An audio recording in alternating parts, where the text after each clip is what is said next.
अस्सलाम वालेकुम।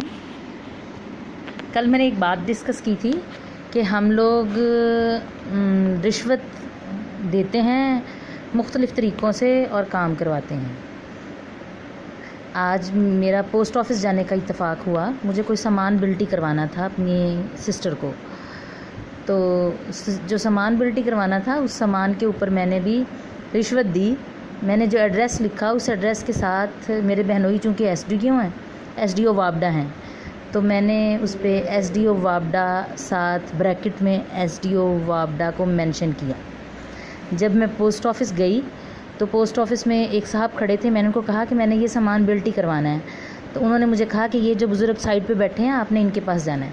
मैं जब उन बाबा जी के पास गई तो वो मुझे कहते हैं कि बीबी उठ भैया 10 मिनट बह इंतज़ार कर। मैंने कहा जी ठीक। मैं वो वहाँ चेयर पे जो मेरा सामान था वो मैंने उस चेयर पे रखा, खुद मैं करीब काउंटर पे खड़ी हो गई।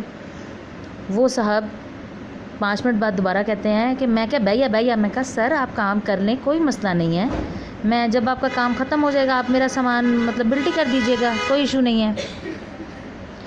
थोड़ी देर गुजरी तो उन्होंने मुझे पूछा कि जी आपने ये सामान कहाँ बिल्टी करवाना है। तो मैंने कहा कि सर मुझे ये डिस्ट्रिक्ट बहावलनगर में ये सामान बिल्टी करवाना है। तो ये कह के मैंने जो अपना जो पैकेट था उसको थोड़ा सा ऊपर किया और ख़ास तौर पे मैंने शो कराया कि उसके ऊपर जो एड्रेस लिखा हुआ है उसके ऊपर एसडीओ वापडा लिखा था।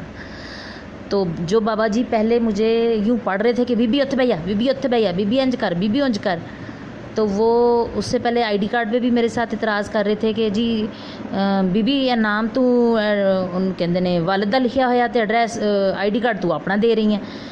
तो जब उनकी नज़र एसडीओ वापडा पर पड़ी तो उन्होंने उसके बाद मेरे से कोई सवाल नहीं किया। उन्होंने चुप करके मेरा आईडी कार्ड लिया, उन्होंने वो साथ लगाया और मेरा सामान कार्गो कर दिया और 3 दफ़ा मेरे से तस्दीक की कि ये आपके क्या लगते हैं। मैंने कहा मेरे भाई हैं।